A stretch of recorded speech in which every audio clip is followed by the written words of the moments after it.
one of the biggest things to worry about towards like plumbing, electricity? Well, I wouldn't even say it's what's. I'm gonna answer your question, but I'm answering it a different way. It's not what's the biggest item to look for. I call it the Power Five. It's 5 things you need to look for in every house: roof, foundation, electrical, plumbing, and HVAC. You know, so you want to look at those 5 things on every house.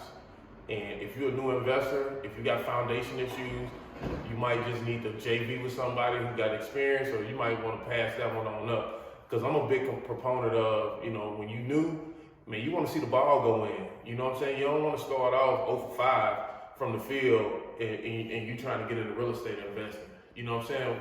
You will get you a layup, get you a cosmetic flip going. You know, build your confidence up. Then, you know, as you get more experience, you get more confidence, then you can start taking on these more, you know, hard renovations. But, you know what I'm saying? The Power 5 is what you need to look for.